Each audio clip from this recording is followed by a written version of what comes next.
Und wir freuen uns, dass Sie dabei sind. Herzlich willkommen zum Wochenstart. Einen schönen guten Abend.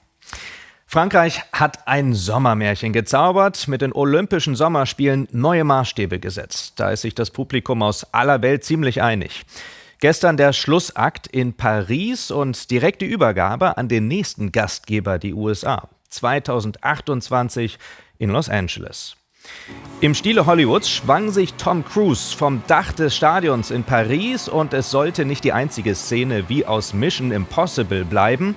Nach einer Tour durch Paris bei Nacht brachte er die olympische Flagge in seine Heimat.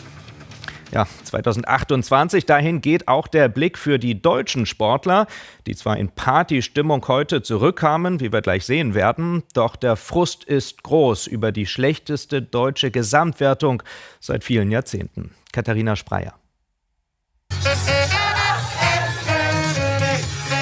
Sie feiern sich selbst und ihre sportlichen Erfolge. Die deutschen Olympioniken heute Mittag auf dem Rückweg aus Paris. Mit Medaillen und ganz besonderen Erinnerungen im Gepäck, wie bei Schwimmer Lukas Mertens. Bei der Siegerehrung Nationalhymne zu singen, bei so einem Ereignis passiert nicht alle Tage. Der 22-Jährige holte das erste Gold für Deutschland. Ihn und die anderen Athleten feiern draußen vor dem Kölner Dom ihre Fans. Ein krönender Abschluss dieses Sportsommers. Den werden auch Hanna Wille und Marla Bergmann nie vergessen. Die jüngsten Seglerinnen bei den Olympischen Spielen und Freundinnen seit Kindertagen. Wir haben jetzt schon viel durchgemacht zusammen, auch in unserer Karriere. Und jetzt dann Olympia, den Kindheitstraum zu erfüllen und das gemeinsam. Es war einfach wunderschön. Nach dem ersten Rennen haben wir beide so, okay, jetzt sind wir wirklich offiziell Olympioniken. Sie hatten sich erst kurzfristig qualifiziert. Schon die Teilnahme, für sie ein Erfolg. Es gab viele einzelne Höhepunkte bei diesen Spielen.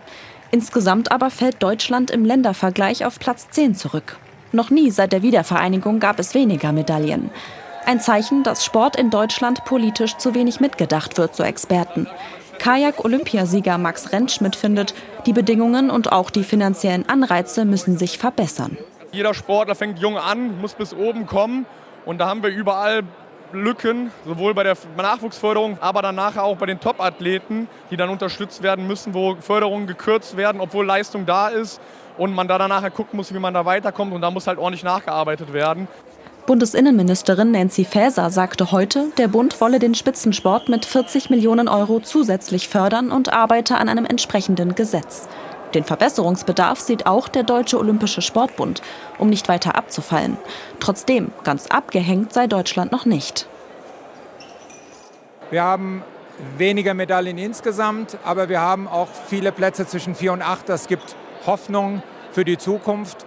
Wir haben Verbesserungsbedarf, das wissen wir, aber insgesamt waren es für uns gute Olympische Spiele. Medaillen hin oder her. Heute wird erstmal so richtig gefeiert. Das Erlebte, die Erfolge und die Emotionen von Olympia 2024. Nach Olympia ist vor den Olympischen Spielen. Welche Chancen Deutschland langfristig hat, dazu jetzt Professor Ingo Frohböse von der Deutschen Sporthochschule in Köln. Guten Abend, Herr Frohböse. Guten Abend, Herr Fust. Geht der Medaillentrend für Deutschland weiter klar nach unten? Also wenn wir uns das anschauen, so ab 1992 geht es in der Tat klar nach unten. Wobei es nicht bei den Goldmedaillen ist. Wir haben ja 2 mehr als bei den letzten Olympischen Spielen erreicht. Aber wir können eindeutig sagen, die Gesamtmedaillensammlerei, die hat deutlich abgenommen. In den letzten 20 Jahren geht es immer degressiv bergab. Ja, und wir wollen darüber sprechen, wie das kommt und woher das kommt. Aus dem deutschen olympischen Team ist ja zu hören, dass die Sportler Politiker nicht nur zur Medaillenvergabe sehen möchten, sondern langfristig Unterstützung. Welche Sportförderung wäre konkret sinnvoll?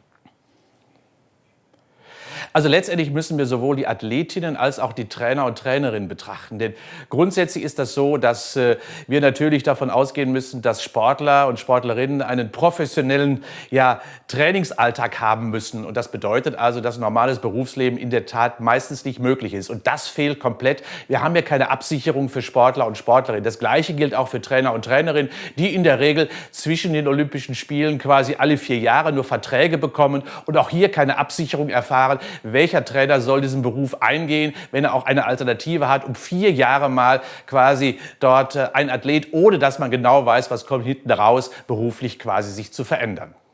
Also weniger Ehrenamt an dieser Stelle und mehr Professionalität. Wie ginge das? Ja, das würde ich genauso sehen. Das heißt, wir haben im Sport natürlich das so wichtige Ehrenamt, was natürlich die Grundlage unseres Vereinslebens ist. Aber im Spitzensport brauchen wir Professionalisierung auf allen Ebenen. Das bedeutet also, wir brauchen irgendwie zentrale Strukturen bezogen auf bestimmte Sportarten. Wir brauchen eine maximale Förderung bezogen auf, man findet dort alles und zwar rund um die Uhr, weil Athletinnen natürlich immer unterschiedliche Bedürfnisse haben. Professionalisierung der Medizinabteilung, der Trainerabteilung, der Physiotherapie, aber letztendlich auch der psychologischen Abteilung. Auch das braucht professionelles Dasein. Und auf der anderen Seite brauchen wir dringend natürlich auch Fördermöglichkeiten. Und das heißt also finanzielle Strukturen, finanzielle Sicherheit. Und die gibt es aktuell nicht, weil fast jährlich darüber nachgedacht wird, welche Sportart fördern wir eigentlich und welche eben nicht. Was ist denn dann bei der Politik noch nicht angekommen? Oder sehen Sie, dass dieses Thema aus der Politik einfach nicht diese Priorität hat, egal wer gerade regiert, weil das ist ja dann eine langfristige Entwicklung? Es ist auf jeden Fall eine langfristige Entwicklung, was wir dringend brauchen. Und ich habe das jetzt wieder bei dem Entwurf zum Sportfördergesetz gesehen. Wir müssen die Basis fördern, das heißt also den Breitensport. Denn dort wird die Basis auch für den Spitzensport gelegt. Das bedeutet also letztendlich, wenn wir kein großes Fundament haben, wie sollen dann die Talente daraus erwachsen? Und das bedeutet auch gleichzeitig, wir brauchen auch Talentsichtung in ganz vielen unterschiedlichen Facetten. Auch das fehlt und dafür muss die Politik einfach zum Beispiel in der Bildung auch die Rahmenbedingungen setzen und auch möglich machen. Und das ist aktuell nicht der Fall. Sie sagen also, an den Strukturen muss sich was ändern, finanziell bei der Förderung muss sich was verändern. Es kam auch Kritik an dem Stichwort Leistungsprinzip. Haben wir das Leistungsprinzip verlernt in Deutschland? Also ich würde erst mal sagen, die Sportlerinnen und Sportler, die wir in Paris gesehen haben, die wollten schon ihre Leistung erbringen. Aber auf der anderen Seite ist natürlich so, dass wenn wir zum Beispiel im Bildungssektor, wo ja ganz viel Persönlichkeitsentwicklung stattfindet, auch wo man Sieg und Niederlage erfahren kann, wenn wir dort in diesem Bildungssektor zum Beispiel ja eben viel Gleichmacherei haben, was sportliche Leistung betrifft, nehmen wir nur mal das Thema Bundesjugendspiele, dann haben wir ein echtes Problem. Weil wenn Leistung erst ab dem 10., 12. Lebensjahr stattfindet, dann ist das für den Sport einfach zu spät. Weil Kinder wollen sich messen, müssen sich messen. Diese Prägung brauchen wir auch, um letztendlich auch langfristig das Leistungsprinzip wieder in der Gesellschaft bezogen auf den Sport uns zu erhalten. Ja, wir haben schon gesagt, es geht hier um eine langfristige Entwicklung. Jetzt sprechen alle schon von 2028. Haben wir denn da überhaupt noch, auch wenn es Kurskorrektur gibt Richtung Erfolg und anderer Förderung, haben wir da überhaupt eine Chance, 2028 schon direkt wieder besser abzuschneiden? Nein, das glaube ich nicht. Schauen Sie mal, wir haben ein Prinzip, was basiert auf 1972 den Olympischen Spielen. Da haben wir 20 Jahre von profitiert und seit 30 Jahren praktisch doktern wir immer so ein wenig rum. Und wir werden es nicht schaffen, innerhalb der nächsten 4 Jahre das System so zu verändern, dass wir im Medaillenspiegel wieder unter den ersten 5 landen. Also diese Zukunft sehe ich so rosig eben nicht. Wir brauchen mindestens noch einen Zyklus. Das heißt also bis 2032, da müssen wir aber heute beginnen, damit es sich dann noch auszahlt. Unser Blick geht also weit über 2028 hinaus. Vielen Dank für Ihre Einschätzung heute Abend. Ingo Frohböse von der Deutschen Sporthochschule in Köln.